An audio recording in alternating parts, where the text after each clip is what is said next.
السلام علیکم ورحمۃ اللہ وبرکاتہ۔ الحمد للہ وحدہ والصلاة والسلام علی من لا نبی بعدہ، اما بعد فاعوذ باللہ من الشیطان الرجیم، بسم اللہ الرحمن الرحیم۔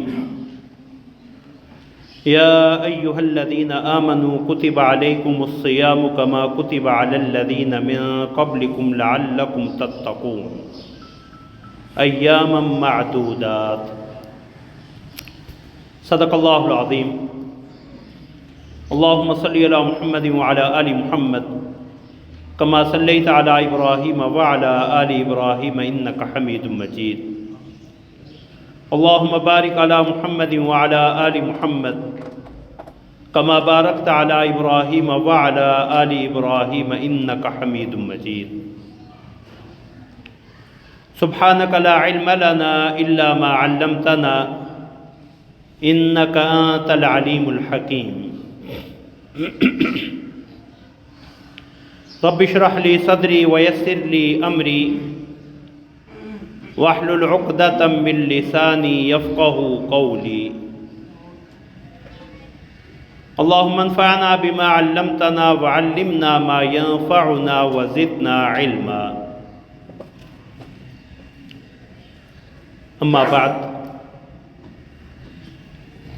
حضرات محترم، اللہ رب العزت نے اپنے فضل و کرم سے ہمیں پھر رمضان جیسا عظیم اور مبارک مہینہ عطا فرمایا ہے۔ اس مہینے کی سب سے بڑی عبادت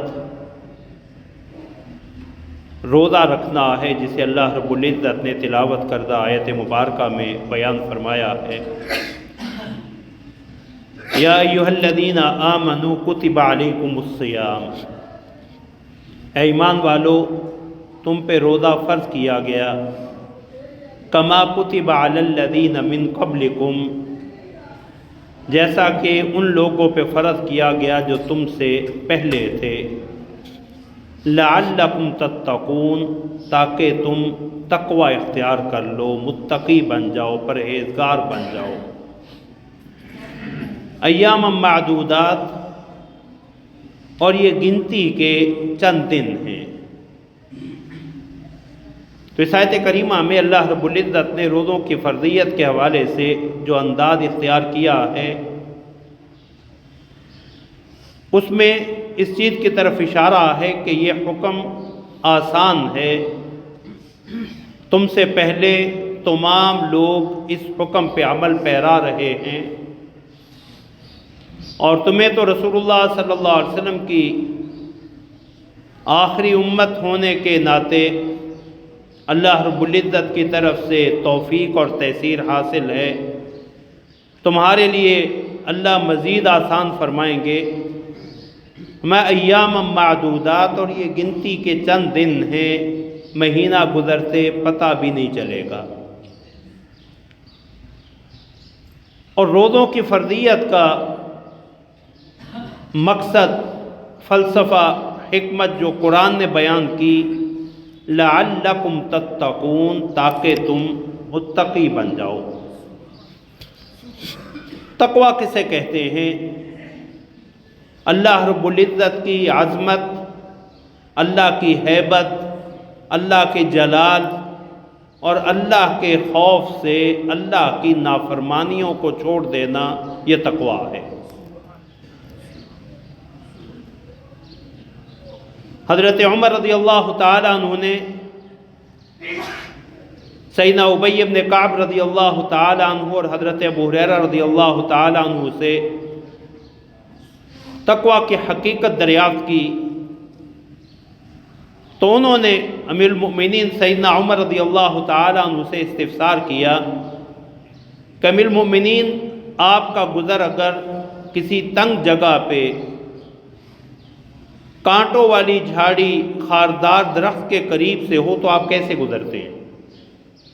تو فرمایا، میں اپنے جسم اور لباس کو سمیٹ کے گزرتا ہوں تاکہ میرا جسم اور لباس کانٹوں سے الجھے نہ ہو۔ تو دونوں حضرات نے اس مثال کی وضاحت کے بعد تقویٰ کی حقیقت یہی بیان کی کہ تقویٰ بھی یہی ہے کہ دنیا میں گناہوں کے کانٹوں سے انسان اپنے آپ کو بچا کے گزر جائے، یہ حقیقت تقویٰ ہے۔ تو تقویٰ اللہ رب العزت کے احکام کو ماننا کہ جن کے چھوڑنے سے اللہ ناراض ہوتے ہیں، اور ان احکام کو، ان امور کو چھوڑنا جن کے کرنے سے اللہ ناراض ہوتے ہیں۔ امتثال اوامر، احکام کو مان لینا، اور اجتناب نواہی، جن چیزوں سے روکا ہے ان سے رک جانا، یہ حقیقت تقویٰ ہے۔ اور روزے کو اگر اس حقیقت کو سامنے رکھتے ہوئے اپنایا جائے تو اللہ رب العزت نے اسے گناہوں کی بخشش کا ذریعہ بتلایا۔ من صام رمضان ایمانا واحتسابا غفر له ما تقدم من ذنبی، جو شخص رمضان کے روزے اس یقین کے ساتھ کہ یہ میرے مالک کا حکم ہے، واحتسابا، اور اجر و ثواب حاصل کرنے کی نیت سے رکھے، اللہ اس کے گزشتہ گناہوں کو معاف فرما دیتے ہیں۔ اور رسول اللہ صلی اللہ علیہ وسلم نے اس شخص کو محروم القسمت قرار دیا ہے، فرمایا کہ اس شخص کی ناخواہ آلود ہو، وہ ناکام و نامراد ہو، جسے اللہ رب العزت نے رمضان جیسا عظیم مہینہ دیا اور رمضان گزر گیا اور وہ اپنے خالق و مالک کو راضی نہیں کر سکا، اس سے اللہ سے اپنے گناہوں کی معافی نہ لے سکے۔ تو روزوں کا سب سے بڑا مقصد جو قرآن نے بیان کیا ہے، لعلکم تتقون، گناہوں سے بچنا ہے۔ روزے میں 10 ایسے امور اور 10 ایسی خاصیتیں ہیں جن کو اگر ہم ذہن میں رکھیں تو اللہ رب العزت کی توفیق سے گناہوں سے بچنا آسان ہوگا۔ کہ روزہ صدیوں کا مجرب نسخہ ہے تقویٰ کے حصول کے لیے، کہ پہلی امتوں میں بھی اور اس امت میں بھی، اور قرآن کے فیصلے کے مطابق لعلکم تتقون، روزہ تمہارے اندر تقویٰ کے جذبات کو پیدا کرے گا۔ پہلی خاصیت روزے میں جو تقویٰ کے لیے معاون ہے، وہ اس چیز پہ غور و فکر کرنا ہے، مراقبہ کرنا ہے کہ جب ہم نے اللہ رب العزت کے حکم سے حلال چیزیں چھوڑ دی ہیں تو حرام چیزیں ہمارے لیے جائز کیسے ہو سکتی ہیں۔ روزہ صبح سے لے کے شام تک 3 بڑی چیزیں چھوڑنے کا نام ہے: کھانا، پینا، میاں بیوی کا تعلق۔ تینوں جائز ہیں، سحری تک بھی جائز ہیں، افطاری کے بعد بھی جائز ہیں۔ صرف طلوع فجر سے لے کے غروب آفتاب تک اللہ نے یہ 3 چیزیں، حلال چیزیں، حرام قرار دے دی۔ تو جب اللہ کے کہنے سے روزے میں ان حلال چیزوں کو چھوڑا ہوا ہے تو جو زندگی میں ہمیشہ کے لیے حرام چیزیں ہیں، جھوٹ ہے، غیبت ہے، چغلی ہے، حسد ہے، والدین کی نافرمانی ہے، رشتہ داروں سے قطع تعلقی ہے، بد کلامی ہے، بد تہذیبی ہے، یہ چیزیں حلال کیسے ہو سکتی ہیں؟ اسی کو رسول اللہ صلی اللہ علیہ وسلم نے فرمایا: من لم یدع قول الزور والعمل به فلیس للہ حاجۃ فی ان یدع طعامہ وشرابہ، کہ جس شخص نے جھوٹ اور اس کے مطابق عمل کو نہیں چھوڑا تو اللہ کو اس کے کھانا پینا چھوڑنے کی کوئی ضرورت نہیں ہے۔ مستدرک حاکم میں سیدنا ابو ہریرہ رضی اللہ تعالیٰ عنہ کی اس حدیث کے الفاظ یہ ہیں کہ لیس الصیام من الاکل والشرب، کہ روزہ کھانا پینا چھوڑنے کا نام نہیں ہے۔ انما الصیام من اللغو والرفث، روزہ تو بیہودہ اور اپنی خواہشات بالخصوص جنسی خواہشات کو دبانے کا نام ہے۔ تو پہلی چیز جسے روزہ میں ہمیں سامنے رکھنا چاہیے کہ جب اللہ کے حکم سے ہم نے حلال کو چھوڑ رکھا ہے تو حرام ہمارے لیے جائز کیسے ہو گیا۔ دوسری چیز روزے میں جو تقویٰ کے حصول کے لیے ضروری ہے یا معاون ہے وہ صبر ہے، کہ روزے میں صبر کی تینوں اقسام پائی جاتی ہیں: نیکی پہ پابندی، گناہ سے بچنا اور بھوک پیاس کی شدت کو برداشت کرنا۔ اب یہ تینوں چیزیں، یہ صبر جو ہے انسان کے اندر تقویٰ پیدا کرتا ہے، جس کا نتیجہ پھر یہ نکلتا ہے کہ اللہ فرماتے ہیں انما یوفی الصابرون اجرہم بغیر حساب، کہ صبر کرنے والوں کو اللہ ان کا اجر بغیر حساب کے عطا فرماتے ہیں۔ تیسری چیز جو حصول تقویٰ کے لیے روزے کے اندر اللہ رب العزت نے رکھی ہے یا رمضان میں رکھی ہے وہ نماز ہے۔ نماز کی خاصیت قرآن کریم نے یہ بتلائی ہے کہ ان الصلاۃ تنہا عن الفحشاء والمنکر، بے شک نماز بے حیائی اور گناہ سے روکتی ہے۔ نماز تو سارا سال ہم پڑھتے ہیں، رمضان میں پیغمبر صلی اللہ علیہ وسلم کی سنت مبارکہ تراویح ہے، جو رسول اللہ صلی اللہ علیہ وسلم سے ثابت ہے۔ حضرت زید بن ثابت رضی اللہ تعالی عنہ کی صحیح بخاری کی حدیث کہ رسول اللہ صلی اللہ علیہ وسلم نے رمضان میں کئی دن باجماعت تراویح پڑھائیں، صحابہ نے آپ کے پیچھے ادا فرمائیں، لیکن اس اندیشہ سے کہ تراویح کی یہ نماز کہیں 5 نمازوں کی طرح فرض قرار نہ دے دی جائے، رسول اللہ نے جماعت چھوڑ دی اور حکم دیا اسے انفرادی طور پہ پڑھا کرو۔ تو رسول اللہ کے زمانے میں صحابہ انفرادی طور پہ یا مختلف ٹولیوں کی صورت میں، مسند احمد کی حدیث میں یہ بھی ملتا ہے کہ رسول اللہ مسجد نبوی میں آئے، دیکھا ایک امام کے پیچھے کچھ لوگ نماز پڑھ رہے ہیں، فرمایا یہ کون سی نماز پڑھ رہے ہیں؟ تو کہا رسول اللہ تراویح قیام اللیل کی، کیونکہ ان میں سے سارے قرآن کریم کی اتنی مقدار کے حافظ نہیں ہے کہ تراویح پڑھ سکتے، تو انہوں نے ایک شخص کو امام بنا لیا، تو رسول اللہ صلی اللہ علیہ وسلم نے اس کی تحسین فرمائی، اسے بہتر عمل قرار دیا۔ تو سیدنا عمر رضی اللہ تعالیٰ عنہ نے رسول اللہ صلی اللہ علیہ وسلم سے اس ثابت عمل کو کہ جب اب فرضیت کا امکان ختم ہو گیا، وہی ختم ہو گئی، رسول اللہ کے دنیا سے جانے سے اب فرض نہیں ہو سکتے، تو حضرت عمر رضی اللہ تعالیٰ عنہ نے باقاعدہ باجماعت تراویح کا اہتمام کیا، ایک امام حضرت ابی بن کعب کو مقرر کیا پورے رمضان کے لیے اور پورا قرآن پڑھنے کا حکم دیا، جس پہ حضرات صحابہ کا اتفاق ہے۔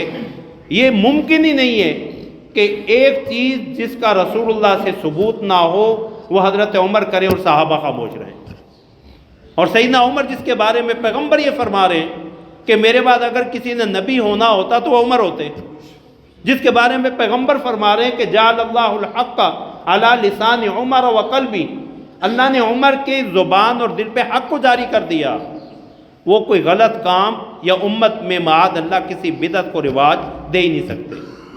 اس لیے امت کا تراویح کے سنت مؤکدہ ہونے پہ اتفاق ہے۔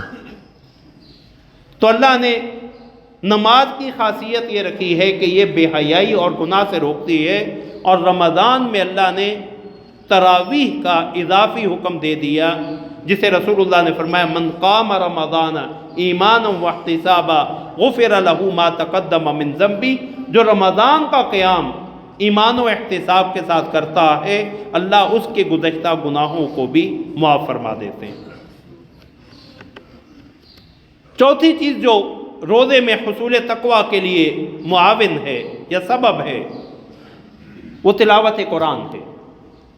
شہر رمضان الذی انزل فیہ القرآن، رمضان کا تعارف ہی اللہ نے قرآن سے کروایا کہ یہ نزول قرآن کا مہینہ، لیلۃ القدر کی ساری عظمتیں اور برکتیں نزول قرآن کی وجہ سے، انا انزلناہ فی لیلۃ القدر، اور ان ھذا القرآن یہدی للتی ہی اقوم یہ قرآن سیدھی راہ دکھاتا، ہدی للمتقین، یہ پرہیزگاروں کے لیے ہدایت ہے۔ تو جو قرآن پہ عمل پیرا ہوگا وہ از خود ہی گناہوں سے دور چلا جاتا رہے گا، اس کے اندر تقویٰ پیدا ہوتا رہے گا۔ پانچویں خاصیت جو اللہ رب العزت نے روزے میں تقویٰ کے حصول کے لیے رکھی ہے وہ نقل محبت ہے۔ نقل محبت سے مراد یہ کہ اللہ کے محبوب بندوں کی نقل اتارنا۔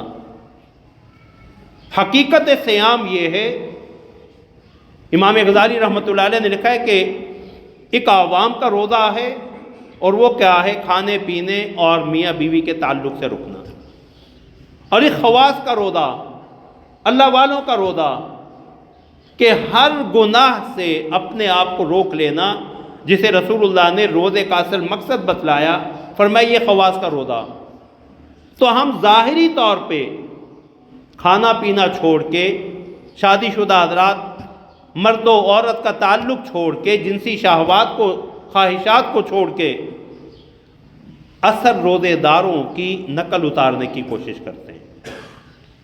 اور یہ نقل بھی کتنے کام کی ہے؟ اللہ نے حکم دیا یا ایھا الذین آمنوا اتقوا اللہ وکونوا مع الصادقین، اے ایمان والو اللہ سے ڈرو، اور تقوی حاصل کرنے کے لیے ضروری ہے کہ تم سچے لوگوں کے ساتھ ہو جاؤ، اچھے لوگوں کی صحبت اختیار کر لو۔ قرآن کریم سے اس کی ایک دلیل، فرعون نے موسیٰ علیہ السلام کے مقابلے میں جادوگروں کو اکٹھا کیا، پیغمبر کے مقابلے پہ آئے، لیکن نتیجہ کیا نکلا؟ وَأُلْقِيَ السَّحَرَةُ ساجدین، اللہ نے انہیں بھی ایمان کی نعمتیں دی۔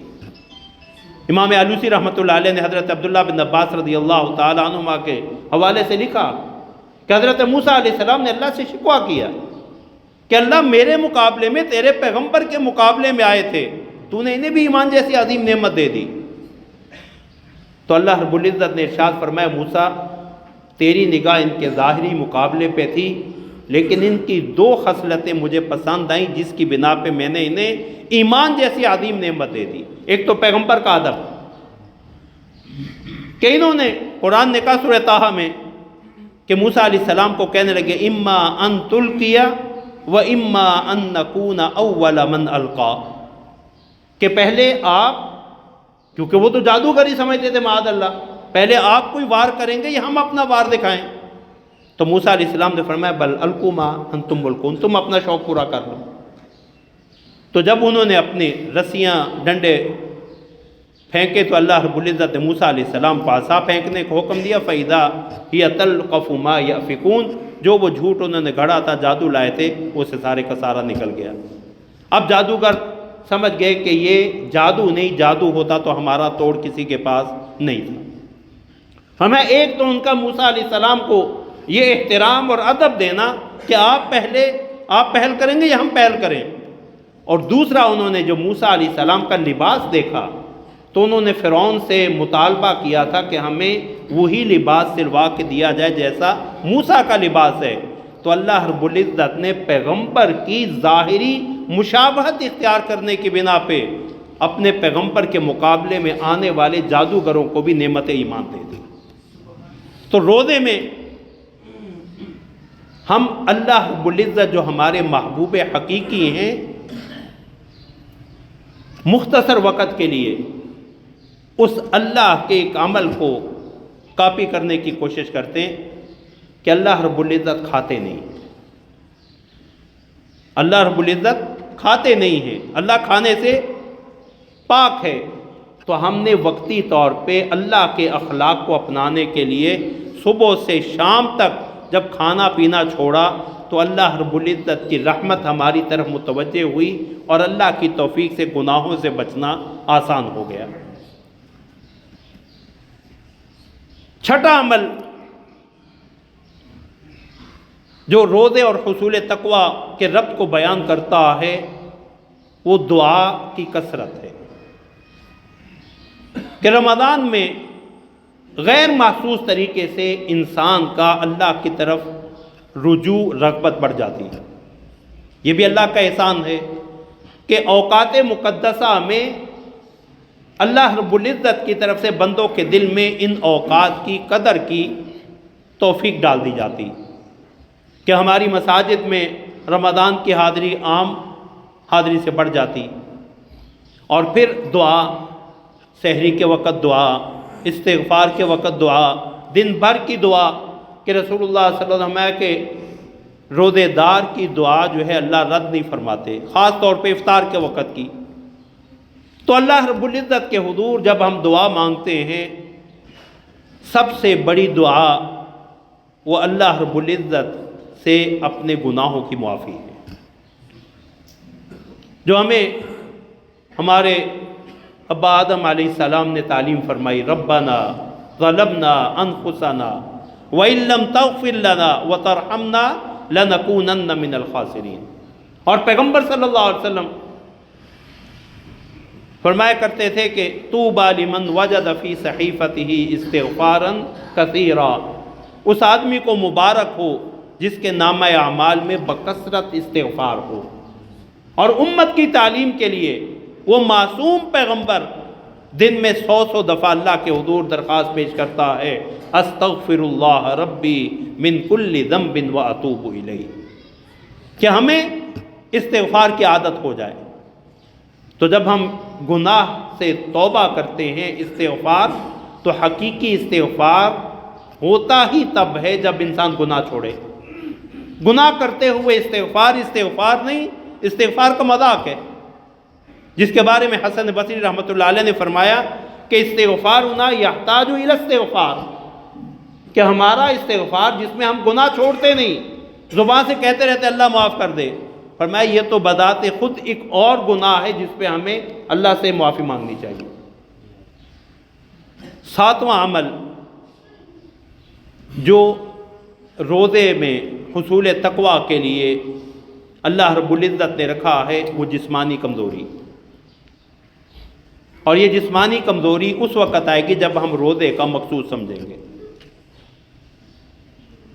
روزے کا مقصود تو کیا تھا کہ انسان دن بھر بھوکا پیاسا رہے، کم کھانے کی تربیت، کہ زیادہ کھانے سے انسان کے اندر جو گناہ کے اور جنسی خواہشات کے جذبات پیدا ہوتے ہیں وہ مان پڑیں۔ لیکن ہماری کج فہمی یا کم فہمی کہ ہم شاید باقی 11 مہینوں میں اتنا نہیں کھاتے جتنا رمضان میں کھا لیتے ہیں۔ مقصود کیا تھا؟ کم کھانا۔ حضرات علماء نے لکھا ہے کہ اللہ کا قرب حاصل کرنے کے لیے تزکیہ کی، احسان کی جو بنیادی شرطیں ہیں، ان میں تقلیل طعام، کم کھانا، تقلیل منام، کم سونا، تقلیل کلام، کم بولنا، اور تقلیل اختلاط مال انام، لوگوں سے کم میل جول رکھنا۔ قرب پانے کے لیے، تقویٰ کی منازل کے لیے 4 بنیادی چیزیں ہیں۔ اس لیے رسول اللہ صلی اللہ علیہ وسلم نے صحیح بخاری کی حدیث حضرت عبداللہ بن مسعود رضی اللہ تعالیٰ عنہ کی فرمایا کہ رسول اللہ نے ہم نوجوانوں کو خطاب کرتے ہوئے فرمایا، یا معشر الشباب من استطاع منکم الباءۃ فلیتزوج، اے نوجوانوں کی جماعت، تم میں سے جو نکاح کی سکت اور طاقت رکھتا ہے نکاح کر لے، فإنہ اغض للبصر واحسن للفرج، کیونکہ نکاح میں نظر کی حفاظت بھی ہے، شرمگاہ کی حفاظت بھی ہے۔ ہمیں وَمَن لَّمْ يَسْتَطِعْ فَعَلَيْهِ بِالصِّيَامِ فَإِنَّهُ لَهُ وِجَاءٌ، اور جو روزے، جو نکاح کی سکت اور طاقت نہیں رکھتا، وہ روزے رکھا کرے، کیونکہ روزے سے یہ جنسی خواہشات کمزور پڑتی ہیں، مان پڑتی ہیں۔ تو روزے کے اندر جو جسمانی کمزوری، جو روزے کا اصل مقصود تھا، اگر وہ ہوگا تو انسان تقویٰ کی منازل آسانی سے طے کر سکتا۔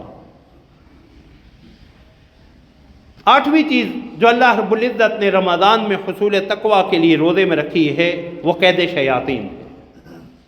کیا حدیث مبارکہ میں آتا ہے کہ رمضان میں اللہ شیاطین کو قید کر دیتے ہیں، کیونکہ ہم اپنا سارا الزام شیطان کے سر دھر دیتے ہیں۔ تو اللہ فرماتے ہیں شیاطین جس پہ تم سارا الزام دیتے ہو اسے میں نے قید کر دیا، اپنے نفس کے بے لگام گھوڑے کو تم قید کر لو۔ اور اس نفس کے بے لگام گھوڑے کو قید کرنے کے لیے صبح سے شام تک میری رضا کے لیے بھوکے رہ کے دکھاؤ۔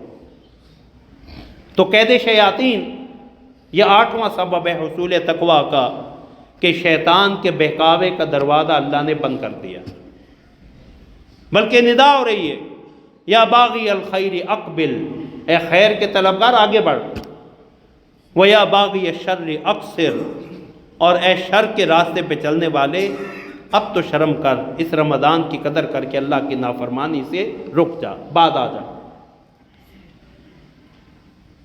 نویں چیز جو روزے اور حصول تقویٰ میں حضرات علماء نے ذکر کی ہے وہ مراقبہ موت ہے۔ مراقبہ موت کیسے؟ کہ ابھی چند دن پہلے ہم کہہ رہے تھے رمضان آ رہا ہے، اب رمضان اللہ کی توفیق سے کرم سے آ چکا ہے، اور اس وقت کا پتہ بھی نہیں چلے گا، اللہ ہمیں قدر کی توفیق عطا فرمائے۔ ہم کہہ رہے ہیں اب رمضان جا رہا ہے، اور پھر رمضان رخصت ہو جائے گا۔ مسجد نبوی میں عید کا چاند نظر آیا، مدینہ منورہ میں لوگ خوشی کا اظہار کر رہے ہیں۔ دیکھا امیر المومنین عمر رضی اللہ تعالیٰ عنہ مسجد کے کونے میں بیٹھے زاروں کی طرح رو رہے ہیں۔ کسی نے پوچھا امیر المومنین کل مسلمانوں کی خوشی کا دن ہے، آپ کی آنکھوں میں آنسو کیسے؟ فرمایا اللہ کا عظیم مہمان رمضان آیا تھا، ڈر لگتا ہے کہیں اللہ کے حضور جا کے شکایت نہ کر دے کہ عمر نے میری قدر نہیں کی تھی۔ تو یہ رمضان کا آنا جانا، رمضان کا آنا جانا یہ ہمیں سبق دیتا ہے کہ ایک دن ہم نے بھی جو دنیا میں آئے ہیں سب نے جانا ہے۔ کتنے ہمارے اعزاء اقارب دوست احباب پچھلے سال ہمارے ساتھ تھے، اب نہیں ہیں، اللہ سب کی کامل بخشش فرمائیں۔ تو رمضان اور روزہ ہمیں موت کی یاد بھی دلاتا، آخرت کی فکر، اور جس کے سامنے موت ہونا وہ پھر اللہ کی نافرمانی نہیں کرتا۔ وَلِمَنْ خَافَ مَقَامَ رَبِّهِ جَنَّتَانِ، جو اپنے رب کے حضور کھڑے ہونے سے ڈر جاتا اللہ اسے 2 جنتیں عطا فرماتے ہیں۔ 2 مفہوم حضرات علماء نے بیان کیے، مفسرین نے۔ ایک تو یہ کہ اللہ اس کی دنیا بھی اللہ کے فیصلوں پہ راضی رہنے کی بنا پہ جنت بنا دیتے، دنیا میں بھی اسے اطمینان، حیات طیبہ، پاکیزہ اور خوشگوار زندگی نصیب ہوتی۔ اور دوسرا مفہوم یہ کہ اللہ اسے دوہرا اجر عطا فرمائیں گے، خشیت الہیہ کی بنا پہ اللہ اسے 2 جنتیں عطا فرمائیں گے۔ 10واں عمل جو اللہ نے خاصیت روزے میں تقویٰ کے حصول کے لیے رکھی ہے وہ عقلی تربیت ہے، کہ روزہ ہماری ایک عقلی تربیت کر کے جا رہا ہے، کہ پیغمبر صلی اللہ علیہ وسلم کا فرمان یہ ہے کہ میری امت اس وقت تک خیر پہ رہے گی جب تک یہ سحری اپنے آخری وقت تک لے کے جائے گی، یعنی طلوع فجر سے پہلے پہلے آخر وقت میں، مثال کے طور پہ آج کل 4 بجے نہیں، وہ 4:45-5 بجے کے قریب آخری اوقات میں، اور فرمایا جب افطار جلدی کریں گے، افطار میں جلدی کریں گے، جیسے ہی غروب آفتاب وہ افطار کر لیں۔ اب عقل کا تقاضا تو یہ ہے کہ سحری جتنی جلدی ہو، افطار جتنا تاخیر سے ہو، روزہ اتنا لمبا ہوگا، روزہ اتنا لمبا ہو جائے گا کہ سحری ہم پہلے وقت میں کر لیں، افطار کو مؤخر کر دیں، روزہ لمبا ہو جائے گا۔ لیکن اللہ کو یہ پسند نہیں ہے، اللہ کو یہ پسند نہیں۔ اللہ کو پسند کیا ہے کہ میرے حکم سے اس منہ پہ تالا لگایا تھا، میرے حکم سے اس تالے کو کھول دو۔ اللہ کو عاجزی پسند ہے، تکبر پسند نہیں ہے۔ افطار میں تاخیر تکبر کی علامت ہے اللہ کے حکم کے سامنے۔ اللہ کو عاجزی پسند ہے کہ جب اللہ کا حکم آ جائے تو پھر اپنی عقل کے گھوڑے نہیں دوڑانے، بلکہ سر تسلیم خم کر دینا ہے، جسے حضرت علی رضی اللہ تعالیٰ عنہ نے ایک بڑے ہی پیارے جملے میں سمجھایا، لو کان الدین بالرأی لکان اسفل الخف اولا بالمسح من اعلی، کہ اگر دین صرف اور صرف عقل کے پیمانے پہ چلنے کا، عقل کے ترازو کے مطابق چلنے کا نام ہوتا تو موزوں پہ نیچے مسح کرنا چاہیے تھا، اوپر مسح نہیں کرنا چاہیے تھا۔ موزوں پہ ہم مسح اوپر والے حصے پہ کرتے ہیں، جبکہ زمین کے ساتھ نیچے والا حصہ لگتا۔ تو رمضان ہمیں یہ سبق دے کے جا رہا ہے کہ رمضان میں اللہ رب العزت نے حلال چیزیں تم سے چھڑوائی ہیں، حرام چھوڑ دو۔ رمضان میں جس صبر کی تمہیں تربیت دی گئی ہے اس صبر کو اپنی زندگی کا حصہ بناؤ۔ رمضان میں اللہ نے جو تمہیں تراویح کی نماز دی ہے، یہ تراویح کی رکعتیں پڑھنے والا رمضان گزرتے ہی فرض نمازوں سے غافل کیسے ہو جاتا؟ رمضان میں جو قرآن کے ساتھ تلاوت کے ذریعے ربط قائم ہوا تھا وہ رمضان کے بعد کیوں ختم ہو گیا؟ رمضان میں جو تم نے اللہ کی صفات اپنانے کی، اپنے محبوب کی نقل اتارنے کی کوشش کی، اس سے رمضان گزرنے کے بعد تم غافل کیوں ہو جاتے ہو؟ اللہ رب العزت نے تمہیں دعا جیسا ہتھیار دیا، وَإِذَا سَأَلَكَ عِبَادِي عَنِّي فَإِنِّي قَرِيبٌ أُجِيبُ دَعْوَةَ الدَّاعِ إِذَا دَعَانِ۔ یہ رمضان میں بھی غیر رمضان میں بھی۔ اور پھر اللہ رب العزت نے روزے کا جو مقصد بتلایا وہ یہ کہ تم کم کھا کے، کم بول کے، کم سو کے، لوگوں کے ساتھ میل جول ضرورت کا رکھ کے اللہ رب العزت کی طرف تمہاری توجہ زیادہ رہے۔ اور شیاطین کو قید کر کے اللہ نے بتلا دیا کہ تم میرے بن جاؤ، شیطان کا رمضان کے بعد بھی تم پہ کوئی زور نہیں چلے گا۔ میرے بن کے دیکھو، ان عبادی لیس لک علیہم سلطان۔ اللہ نے قرآن میں کہہ دیا شیطان کو، جو میرے بندے بن جاتے ہیں ان پہ تیرا کوئی زور نہیں چلتا، وہ بند کمروں میں ہوں، کوئی دیکھنے والا بھی نہ ہو، حسن جو ہے وہ خود دعوت گناہ دے رہا ہو، اور جوانی اس حسن کی دعوت کو قبول کرنے کے تقاضے کر رہی ہو، لیکن اللہ کا پیغمبر اس تاریکی میں، بند محل میں، بند کمروں میں بھی کہتا ہے معاذ اللہ انہ ربی احسن مثوائی، یوسف علیہ السلام، کہ میں اللہ سے ڈرتا ہوں، اللہ کا خوف مجھے یہ گناہ کرنے سے روکتا ہے۔